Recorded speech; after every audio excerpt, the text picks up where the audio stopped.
crois que par rapport à la voiture individuelle, qui occupe un espace beaucoup trop important, espace à la fois sur nos voies et en même temps espace dans l'esprit du public, il y a effectivement pour les transports collectifs un temps de retard très important à regagner. Et pour regagner ce temps de retard, il faut effectivement améliorer très sérieusement la pratique du transport collectif. Donc ça passe évidemment par l'information, mais ça passe aussi par une tarification adaptée et une simplicité surtout d'utilisation.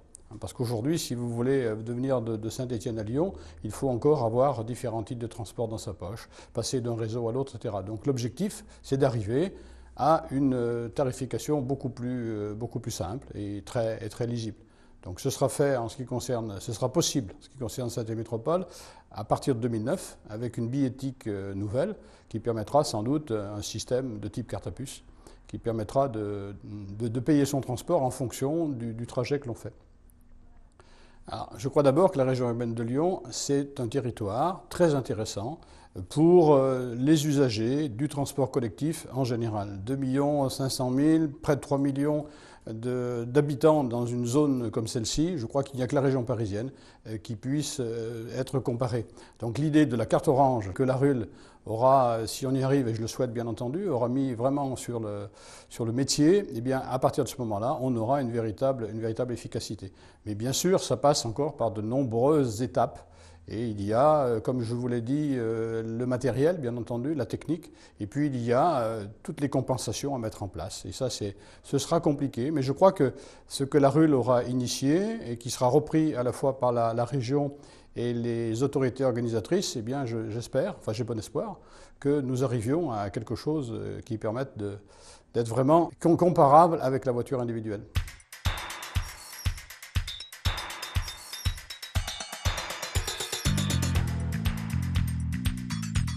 Alors, dans une région urbaine comme la nôtre, pour faciliter le déplacement du citoyen qui compte aller d'un point à un autre, sans se préoccuper bien évidemment des autorités organisatrices de transport, et heureusement qu'il ignore qu'il y en a 12 parce qu'il prendrait peut-être peur, il est nécessaire que ce malheureux client ait une information convenable. Parce que lorsqu'il va descendre du train, qu'il va prendre un bus, ou s'il descend d'un car interurbain, qu'il veut prendre un tramway, il faut déjà qu'il sache comment il va y aller, qu'est-ce qu'il va devoir prendre, et puis j'ajouterai en question subsidiaire, c'est qu'est-ce qu'il va payer. Alors pour commencer à faciliter la vie de nos habitants, la RUL a initié un projet très important, mais qui demande bien sûr un travail en plusieurs étapes, qui est le guide multitude.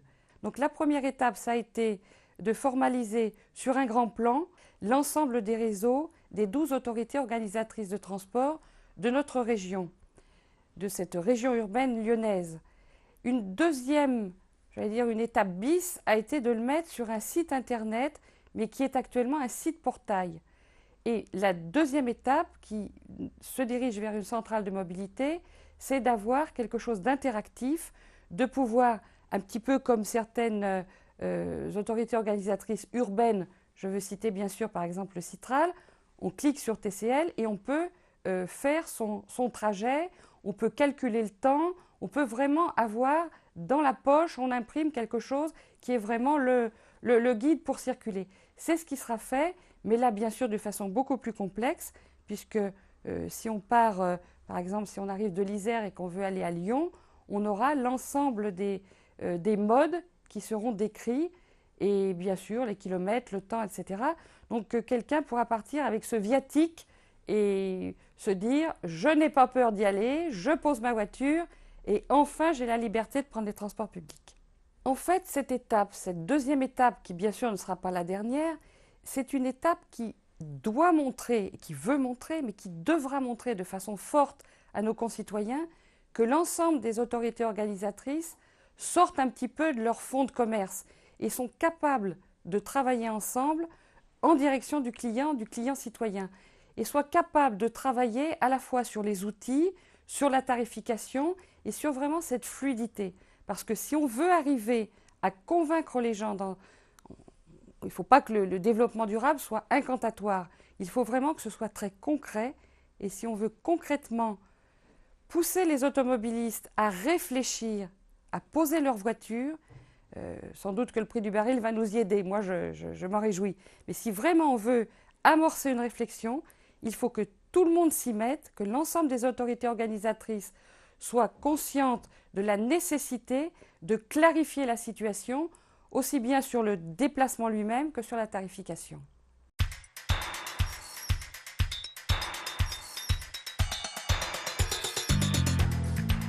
Aujourd'hui, nous avons, c'est une évidence, besoin d'un travail de l'ensemble des autorités parce que ce qui nous est demandé, au fond, c'est que nous ayons des choses simples, lisibles et qui combinent l'ensemble des modes de transport. L'exemple, c'est la région parisienne où les gens ne savent pas s'ils sont sur le réseau RATP, le réseau SNCF, le réseau privé. Donc c'est le même objectif, c'est qu'il y ait aujourd'hui une grande lisibilité et puis évidemment une information qui soit ce qu'on appelle une information multimodale, c'est-à-dire qu'on sache quand le train va arriver pour qu'on puisse prendre le bon bus, que l'ensemble des éléments soient coordonnés. Donc c'est un progrès nécessaire par rapport à la demande qui nous est faite par nos concitoyens et nos usagers. Le projet Multitude est parti de la région urbaine lyonnaise avec toutes les autorités organisatrices, dont la région, et puis petit à petit, il est apparu que c'était souhaitable que ce soit la région qui pilote ce projet, peut-être plus que d'autres. Donc j'ai accepté au nom de la région Rhône-Alpes parce que nous soyons d'une certaine façon maîtres d'ouvrage, mais en gardant ce partenariat. Donc maintenant, nous sommes dans une convention où la région assure la maîtrise d'ouvrage, recrute quelqu'un, mais les partenaires sont à nos côtés pour mener ce projet d'information multimodale. En matière de tarification sur la région urbaine, les choses sont relativement simples. On peut dire en gros, plus on est loin, plus ça doit coûter un peu plus cher, avec évidemment la spécificité de chacune des autorités organisatrices, le Citral pour ce qui est à l'intérieur de Lyon. Sur Saint-Étienne, les choses sont un peu plus compliquées parce que là, on a affaire à une autre très grosse agglomération. Mais enfin, en gros, je suis partisan d'une logique avec la possibilité d'une tarification zonale, mais à partir du cœur pour s'étendre. C'est le principe de la région parisienne, par exemple, avec de la tarification zonale. Alors, moi, je crois que les questions des périmètres de travail sur les questions de transport sont assez naturelles, finalement. On voit bien que c'est à l'échelle métropolitaine, comme on dit maintenant de plus en plus en France, en Europe et dans le monde entier. On le dit aussi à Montréal, par exemple, avec lesquels nous travaillons. Bon, c'est la bonne dimension. Donc, de ce point de vue-là, la RUL est la bonne dimension pour ce qui est de Lyon, la région urbaine grenobloise l'est pour ce qui est de Grenoble. Donc, c'est un bon lieu pour travailler. Cela étant, il faut aussi que derrière s'engage un travail qui est plus technique entre ceux qui ont vraiment la charge des transports. Et donc c'est pour cela qu'au-delà de ce travail qui a été enclenché, il faut que nous allions plus loin. C'est toute la perspective que nous avons avec beaucoup d'autres autorités de créer un syndicat mixte au sens de la loi SRU. C'est un peu le serpent de mer. J'espère que ce n'est pas le monstre du Loch Ness, mais que ça va se réaliser. En tout cas, nous y sommes décidés.